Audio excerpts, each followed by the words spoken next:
Hello friends, आज हम इस वीडियो में संसाधनों के वर्गीकरण के प्रकार को देखेंगे।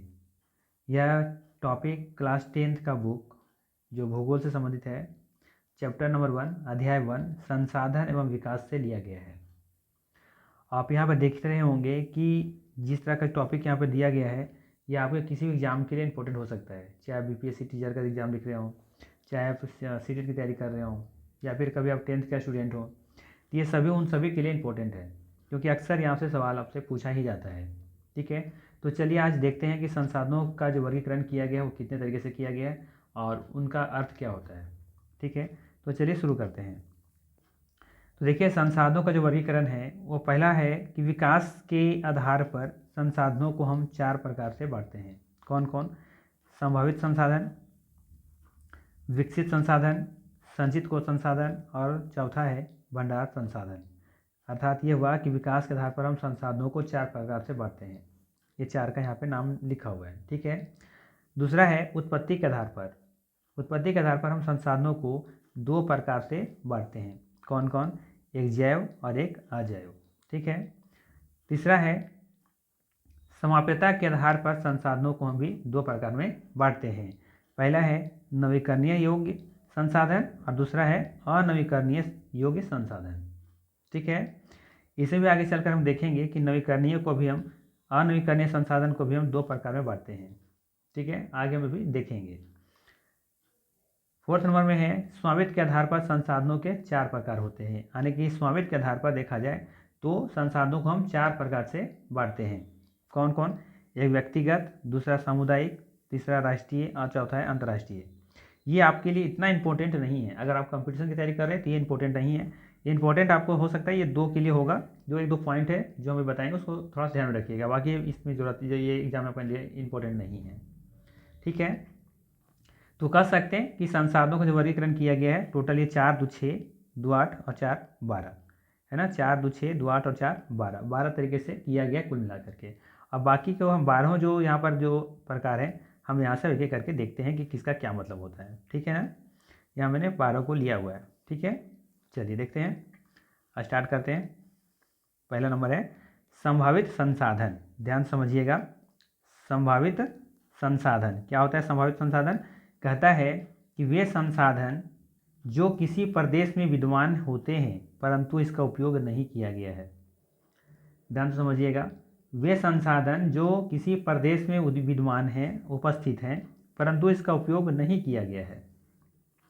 उदाहरण के तौर पर बात करें कि भारत का पश्चिमी भाग विशेषकर राजस्थान और गुजरात में पवन और सौर ऊर्जा संसाधन का अपार संभावना है, परंतु इसका सही ढंग से विकास नहीं हुआ है। क्लियर हुआ? संभावित संसाधन क्या है?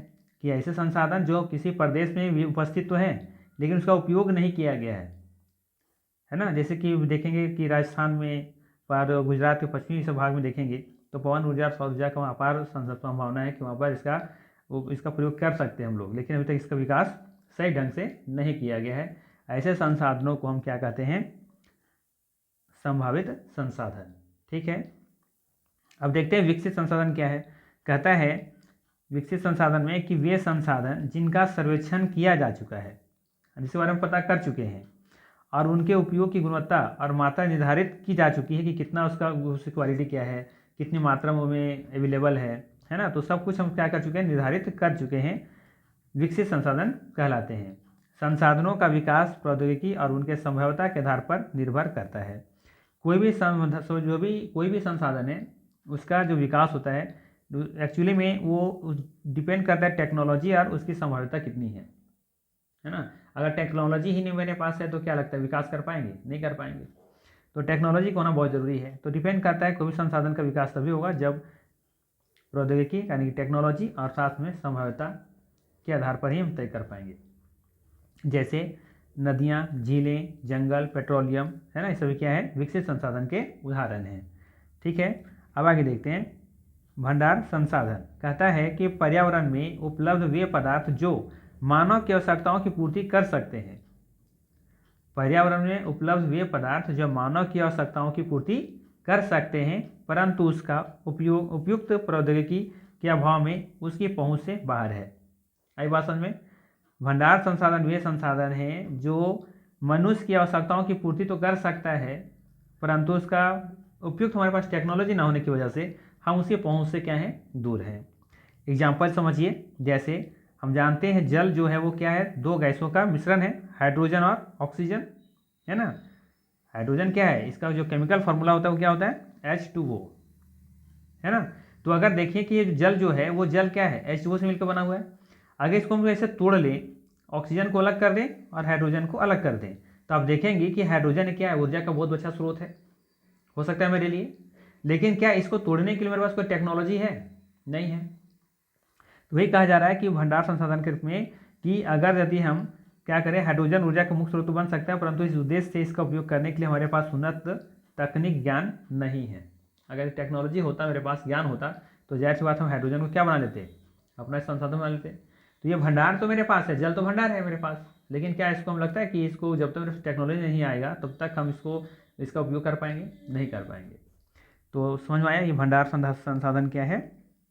चलिए आगे देखते हैं। कहता है संचित कोष संसाधन, ये क्या है, कहता है यह संसाधन भंडार का ही भाग है।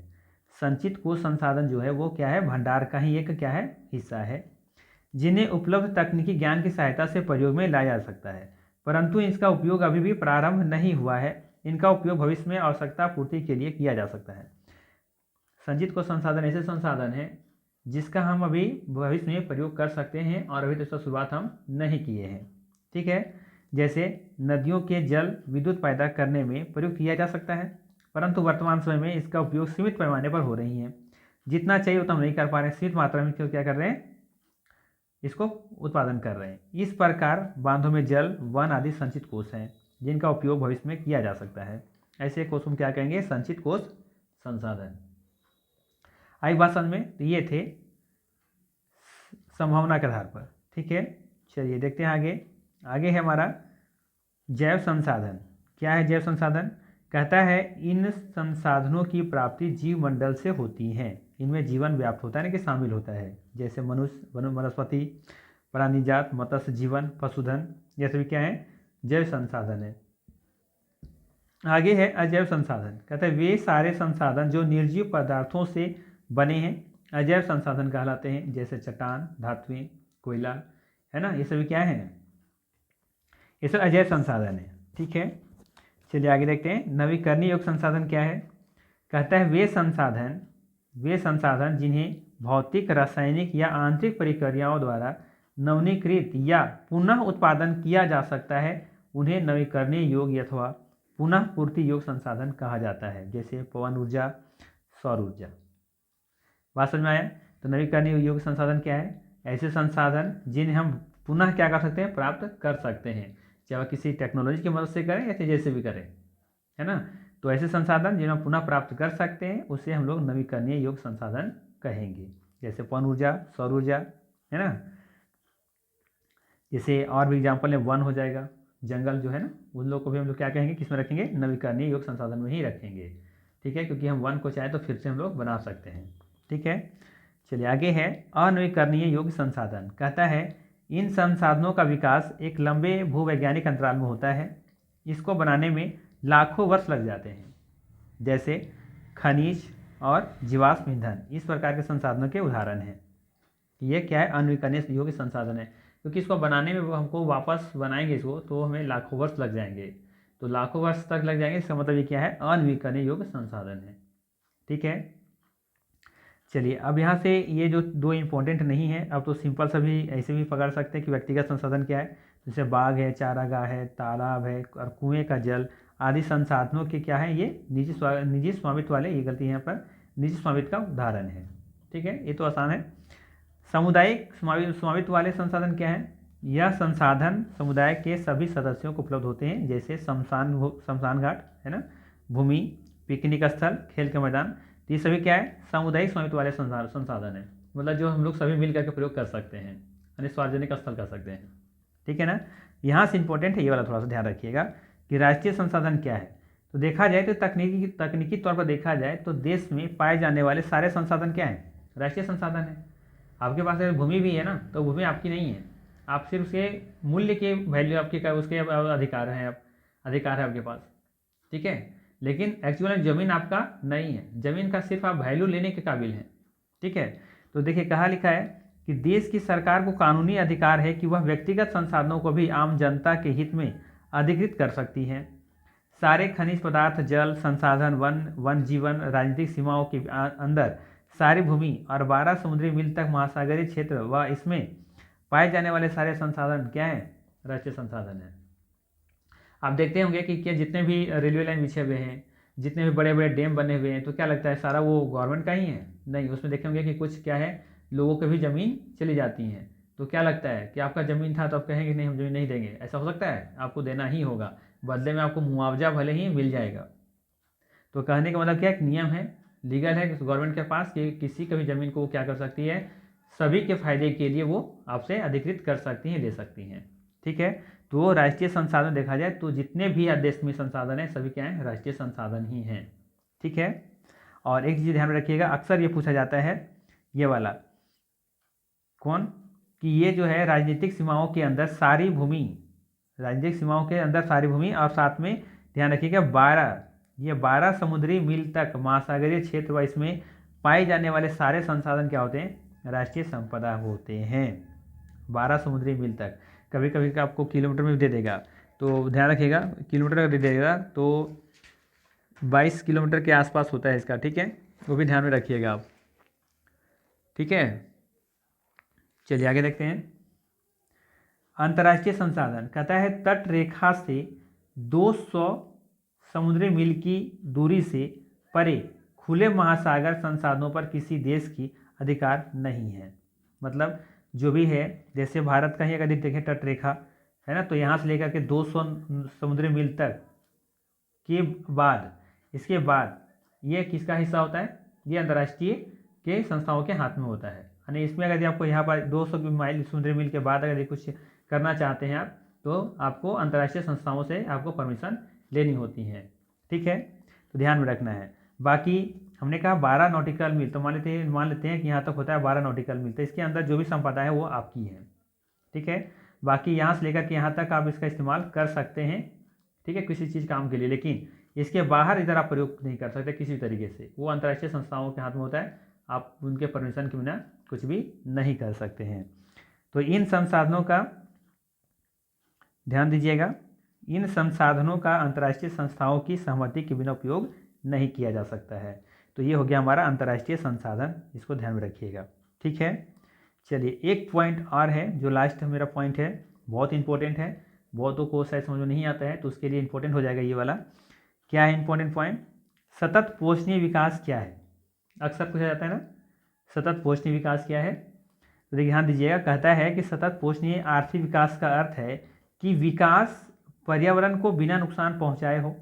अगर आप विकास कर रहे हैं, डेवलपमेंट कर रहे हैं, तो नुकसान किसका नहीं होना चाहिए? पर्यावरण का नुकसान नहीं होना चाहिए, इस पर्यावरण का नुकसान नहीं होना चाहिए। ठीक है, इसको पर्यावरण को बिना नुकसान पहुंचाए होना चाहिए विकास, और साथ साथ में वर्तमान जो आप विकास कर रहे हैं, वो जो प्रोसेस चल रहा है उसका भविष्य की आवश्यकताओं का अवहेलना ना होना चाहिए, आने वाले पीढ़ी पर किसी तरह का नुकसान नहीं होना चाहिए। ठीक है, जैसे मान लेते हैं कि अगर मेरे पास भंडार है, जैसे अगर मेरे पास भंडार है 100 kg का, मान लेते हैं, तो अगर ये आप 100 kg कहीं अगर अभी कोयला अगर ख़त्म कर दीजिएगा, तो आने वाले समय के पीढ़ी लोग क्या करेंगे, है ना? तो ये ऐसा आपको करना है ताकि अब विकास तो करें, लेकिन साथ साथ में आने वाले पीढ़ी को अवहेलना नहीं होना चाहिए, किसी तरह प्रॉब्लम नहीं होना चाहिए। अब जैसे मान लेते हैं कि अभी ग्लोबल वार्मिंग का नाम सुने होंगे, है ना? तो अभी उसी का इतना भी बढ़ा दें कि आने वाले पीढ़ी को बहुत परेशानी होगी, है ना?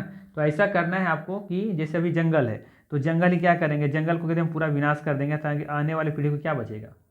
अभी तो देख रहे होंगे अपने गाँव में आसपास ही देख रहे होंगे कि जंगल पूरा क्या किया जा रहा है, पूरा अंधाधुंध कटिंग हो रहा है। तो कहने मतलब आने वाली पीढ़ी के लिए हम क्या छोड़ रहे हैं, आने वाले जनरेशन के लिए कुछ तो छोड़ना चाहिए ना हमें। तो ये ऐसा प्रोसेस करें, डेवलपमेंट करें, लेकिन ऐसा करें कि वर्तमान भी सही होना चाहिए और आने वाले पीढ़ी का भी किसी तरह का अवहेलना नहीं होना चाहिए। इसको ध्यान रखना है ये पॉइंट। ठीक है, तो इसी को कहते हैं सतत पोषणीय विकास। ठीक है, आई बात समझ में? तो ये थे हमारे इंपॉर्टेंट पॉइंट्स। अगर आपको अच्छा लगा हो तो वीडियो को जरूर लाइक कीजिएगा, सब्सक्राइब कर दीजिएगा। चलिए मिलते हैं हम लोग नेक्स्ट वीडियो में। Thank you.